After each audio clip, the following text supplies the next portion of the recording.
요한일서 1장 1절에서 10절입니다. 키워드는 생명의 말씀, 허락된 특권, 하나님과의 교제입니다. 태초부터 있는 생명의 말씀에 관하여는 우리가 들은 바요, 눈으로 본 바요, 자세히 보고 우리의 손으로 만진 바라. 이 생명이 나타나신 바 된지라. 이 영원한 생명을 우리가 보았고 증언하여 너희에게 전하노니 이는 아버지와 함께 계시다가 우리에게 나타내신 바 된 이시니라. 우리가 보고 들은 바를 너희에게도 전함은 너희로 우리와 사귐이 있게 하려 함이니 우리의 사귐은 아버지와 그의 아들 예수 그리스도와 더불어 누림이라. 우리가 이것을 쓰면 우리의 기쁨이 충만하게 하려 함이라.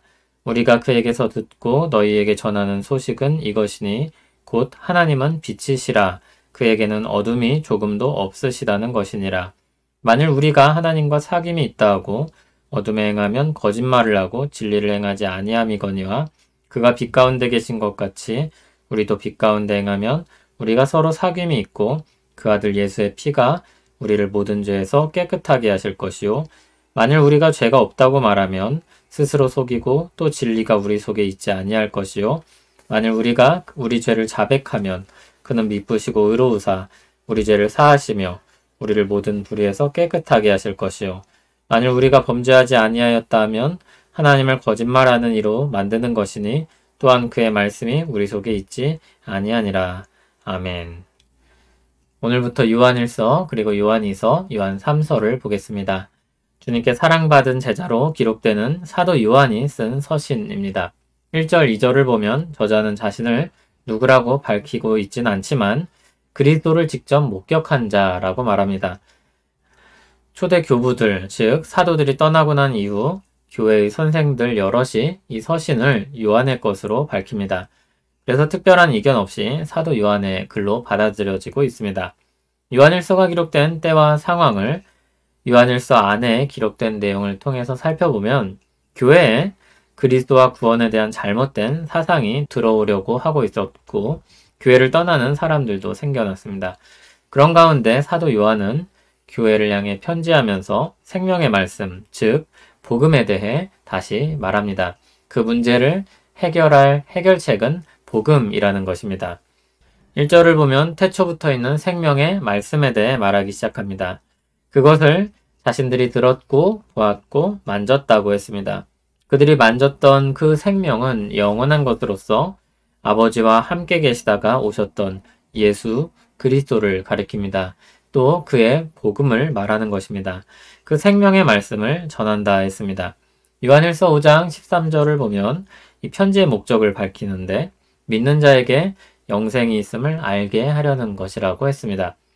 생명의 말씀을 믿는 자에게 영원한 생명이 주어졌다는 것을 알도록 하기 위해 쓴 편지입니다. 그런데 이 편지가 교회에 전해진 편지입니다. 어째서 당연한 것을 마치 모르는 사람에게 말하듯이 이야기할 수 있는가 그런 생각이 듭니다. 앞서 언급했던 것처럼 당시 이단 사상으로 말미암아 교회가 흔들리고 있었기 때문입니다. 그래서 믿는 바를 확실히 하도록 하기 위해 다시 예수 그리스도의 복음을 전하는 것입니다. 이처럼 예수 그리스도의 복음은 전도할 때 말하고 끝나는 것이 아니라 교회가 다시 듣고 새겨야 하는 것입니다. 그렇게 할 때 교회가 얻는 유익이 무엇입니까? 교회가 또 그렇게 해야 하는 이유가 무엇입니까? 3절, 4절을 보면 사귐이 있게 하도록 하기 위함입니다. 복음은 그냥 알고 끝나는 것이 아니라 삼위일체 하나님과의 사귐을 이어가는 것입니다. 교회는 삼위일체 하나님과 교제하는 공동체이며 그로 인해 기쁨을 누리는 사람들입니다. 이러한 생명의 풍성함에 대한 강조는 지금도 유효합니다. 복음으로 말미암아 삼위일체 하나님과 그 안에서 얻는 사귐, 거기서 나오는 기쁨, 이것을 다시 알게 하는 것입니다. 여전히 교회에게 필요한 말씀입니다. 그리고 본격적으로 그 기쁨을 찾기 위한 내용들이 5절부터 나옵니다. 하나님과 사귐이 있으려면 먼저 하나님이 누구신지 알아야 할 것입니다. 5절을 보면 하나님이 누구신지 그리스도에게서 듣고 알게 됩니다.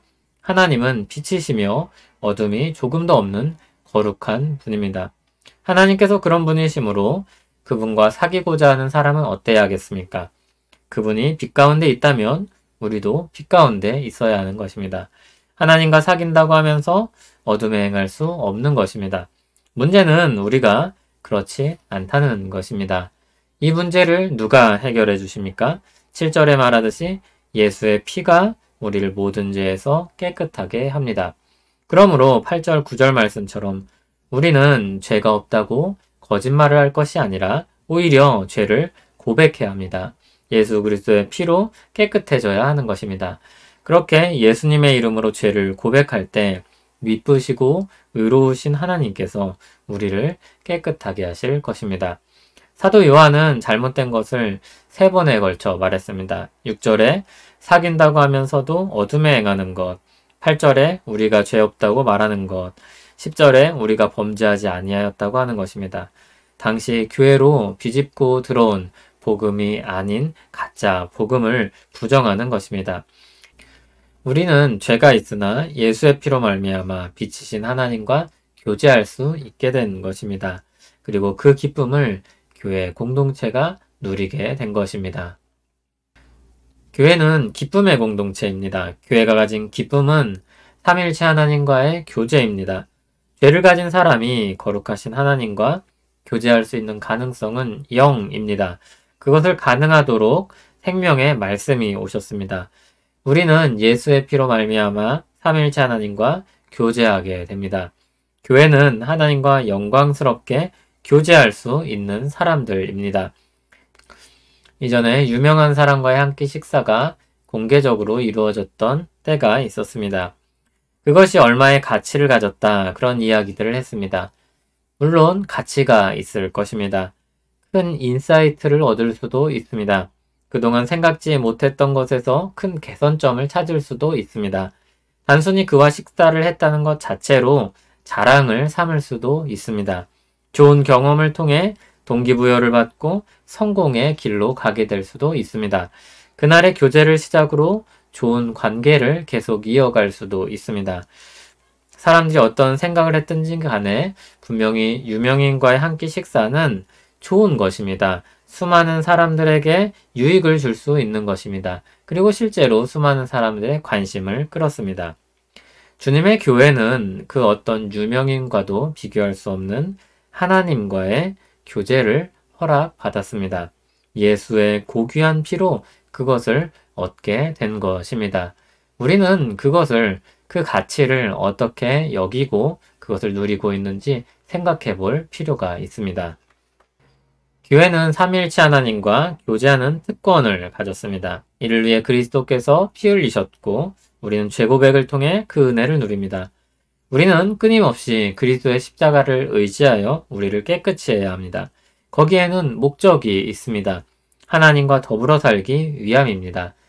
참 사람다움의 회복과 참 사람다운 삶이 예수 그리스도를 통해 주어집니다. 한 찬송가 가사를 믿음으로 고백하며 오늘 말씀을 마치려고 합니다. 너 예수께 조용히 나가 내 모든 짐 내려놓고 주 십자가 사랑을 믿어 죄사함을 너 받으라. 주 예수께 조용히 나가 내 마음을 쏟아놓으라. 늘 은밀히 보시는 주님 큰 은혜를 베푸시리. 아멘. 주님께 나아갑니다. 그리스도의 피를 힘입어 나아갑니다.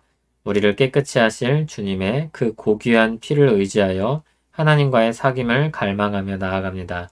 우리 죄들을 주님께 고합니다. 그리스도의 이름으로 쏟아놓습니다. 은혜 베풀어 주시옵소서. 은혜 누리는 교회 되게 하옵소서. 예수님 이름으로 기도합니다. 아멘.